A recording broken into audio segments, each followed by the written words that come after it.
little bit about COVID tracing.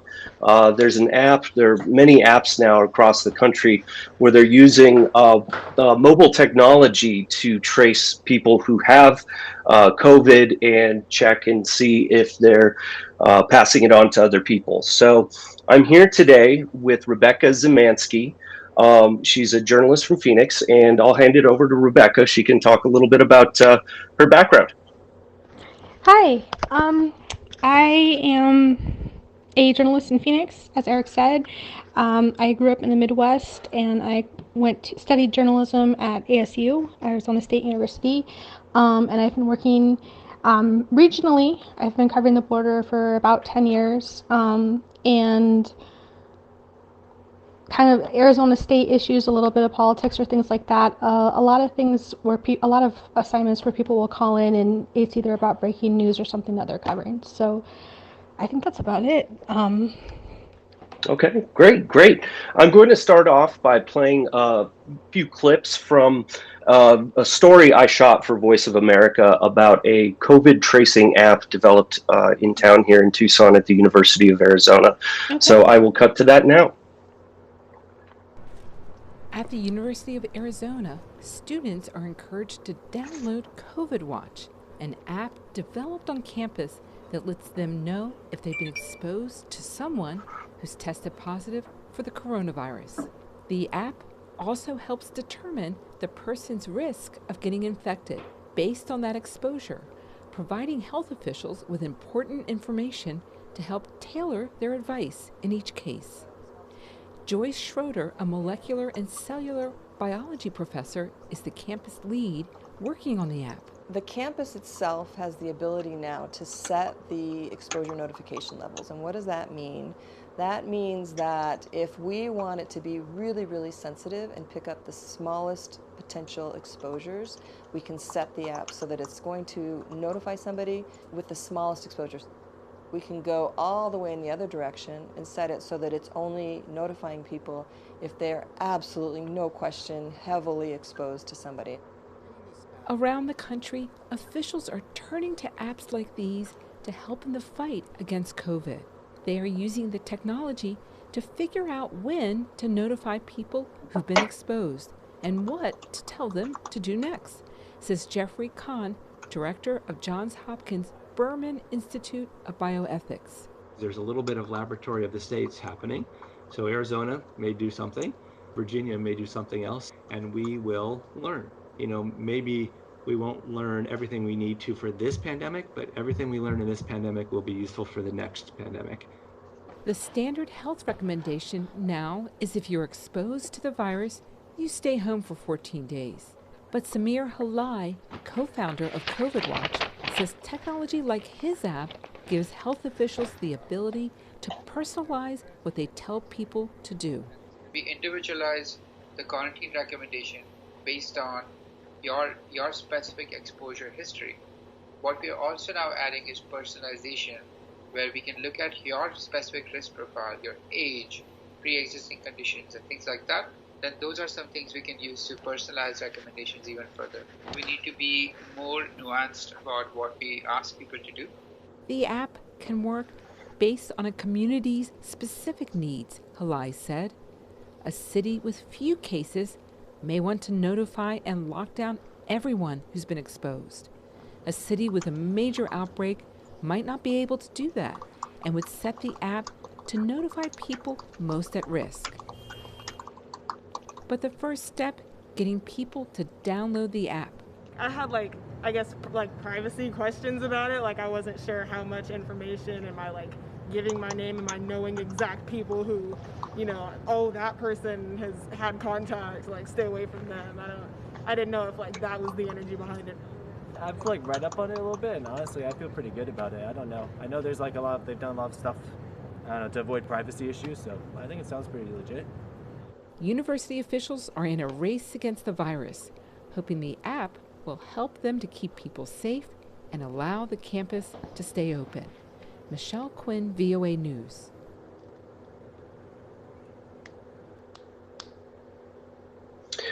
Okay, that was a video about COVID tracing, and I'll hand it over to Rebecca if she has any thoughts. If you have any thoughts, Rebecca, about the app there, I know you're going to tell us a little bit more about COVID tracing in general. So I'll hand it over to you.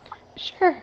Well, I guess the first thing that caught my attention, or one of the things At that the caught my University attention, of Arizona. was when they mentioned that the development by different states, the different states and different labs are doing different projects, and it's not necessarily like a race in a competitive way, but they'll be learning from each other, and some are going to work better than others.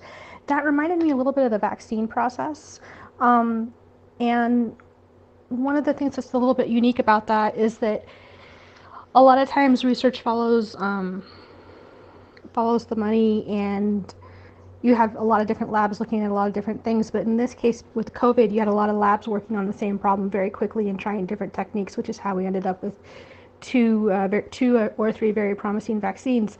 And it sounds like that's a possibility of what might happen with the apps in COVID. The COVID tracing apps research here, which is that with everybody working different routes, we may end up with, instead of taking a number of years to get to one halfway decent app, we might, within a short amount of time, have several really high quality apps. So I think that could be interesting for accelerating the future of being able to contact trace in the first place and address pandemics like that way. So tell us a little bit about the more personal contact tracing, where people are making phone calls. How does that work? Yeah, so the purpose of contact tracing, and they mentioned this a little bit, they said that you can adjust the sensitivity of the app. The purpose of contact tracing is to find out who's been exposed, and at different points in the pandemic, we've heard exposure as being within different distances or time periods, within 6 feet for 15 minutes. So as they learn more, they can adjust the questions, and they can adjust the definitions of who's been exposed and who's getting the follow-up call.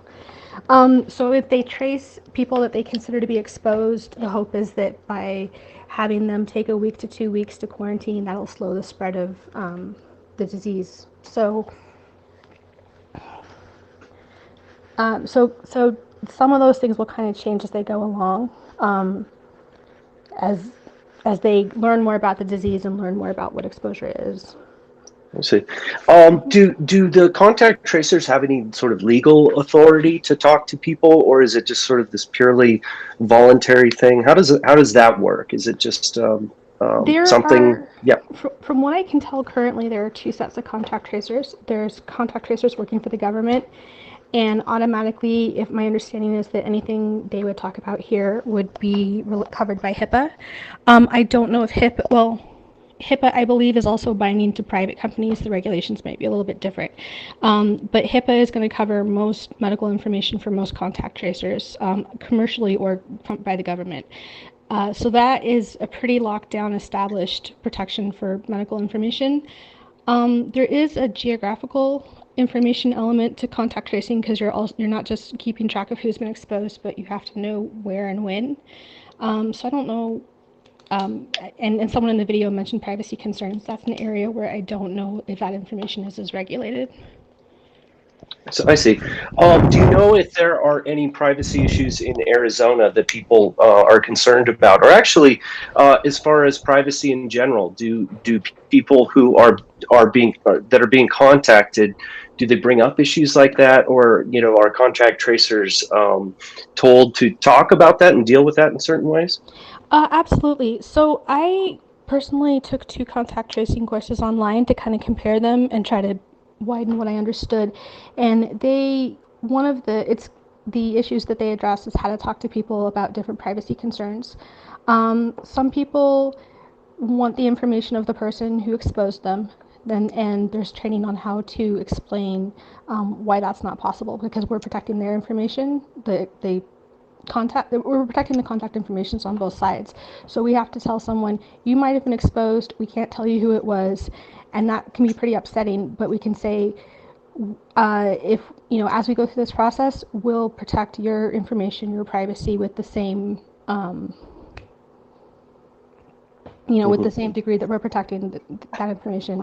There's people who want information we can't give, and then there's people who, um, I mean, I don't know, but this is a little bit more applicable for STDs, but there's people who don't want other people to know when they, with who they were with when. And then there's the medical information itself, is whether they've been exposed to the disease or not. So there's training for addressing all those different concerns and explaining. Like I might say, you had what we consider to be a mild exposure within 8 days ago, but I can't tell them it was Tom at the grocery store, and when you sat and talked for 20 minutes in the coffee section. I can't be that specific. So. Yeah. So one question I have is what sort of lessons do you think governments are learning from these contact tracing programs so far? I think one of the most effective examples that I've seen mapped out is South Korea doing contact tracing. They did a very heavy lockdown. They had a very heavy case drop off, and then they had 2 spikes, and they used contact tracing to trace one of them down to a specific person who had been exposed, and then before she got her test results back, she had gone to several big events like church, and they could trace it back to a patient 0 for both of these 2 spikes. They could very selectively isolate those people and support those people. If you have a smaller amount of people in lockdown, you can give them more help, like if they need you can have more resources available for them if they need childcare or groceries while they're in lockdown, instead of having a whole community shut down without support. So they were able to have less amount of people take 2 weeks off. They were able to give those people more support, and those people did not go expose other people. So when they had the lockdown did the first case drop off, and then when they had the 2 spikes, that second lockdown was much more specific. It was much more minor, and it was much less disruptive to the economy as a whole, to the society as a whole, and then to those people who did have to lock down, they had more support. And then, as far as I know, and I haven't followed up, but those countries that have initiated contact tracing are not having waves, not having sicknesses, fatalities, healthcare shortages, etc. So COVID tracing on its own is very useful, but especially when it's overlapped with other measures like a lockdown plus COVID tracing plus everybody having sufficient PPE. But it is it's not the only tool, but it's one of the strongest tools to literally reduce the amount of people who are hurt or dying or recovering from this. I see. So one thing I've noticed too is that there are plenty of instances where app-based, Bluetooth-based COVID tracing programs, they just haven't been as successful as they've hoped. And it mainly has to do with the fact that not enough people are even using the apps in general. And one of the things that's attributed to is very little in the way of advertising budgets. As far as getting the word out about these sorts of apps. Do you have any, feedback on that at all? Yeah. So you can have the best program ever, and if people don't participate, the saying is you're only as good as your data. So having people participate is really, really important. And it lets, on top of everything else, for a tech situation, the more people participate, the more it can fine-tune any issues that are going on, the faster you're going to have a better app, the faster you're going to have more data. So participation is really huge, and you are right, I haven't seen a lot of promotion of this. It seems like, again, with different programs and different states developing the apps differently, you're splitting the amount of results you can get, but you're also splitting your funding. So instead of having one program and a national budget and being able to put one advertisement out, you have a lot of different people advertising, more quietly advertising a lot of different options, and that's really tricky for promotion. We also, haven't really seen an organized response to any part of this pandemic. So it would be, I don't know whose role it is to do this, if that makes sense. If the federal government was leading the response, then I would assume they'd also promote the product or promote the app, the COVID tracing app. But with, we've seen in different states, some states the response is state level, some states in Arizona, a lot of times the response has been city level. So it's hard to know who's responsible for what and who's responsible for developing it, who's responsible for promoting it. It's a lot less clear what people should be doing, and you have leadership at different levels giving different advice. You have someone at the federal government might be saying it's safe to travel, and someone at the state government might be issuing lockdowns, and that makes responding a lot more complicated. Absolutely. Okay, well, let's see here. Yeah, that about does it for this. Do you have any sort of projects you're doing with like border coverage or anything like that? I know you're well versed in that you want to talk about, or what you're interested in. I think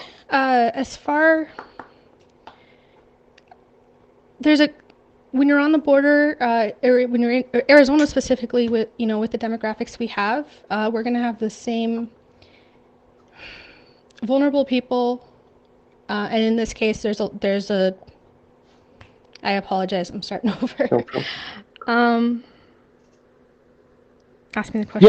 Yeah, I'm so sorry. That's great. You do a lot of coverage of the border, and it's going to be great to talk to you some more about that. But thanks. Yeah.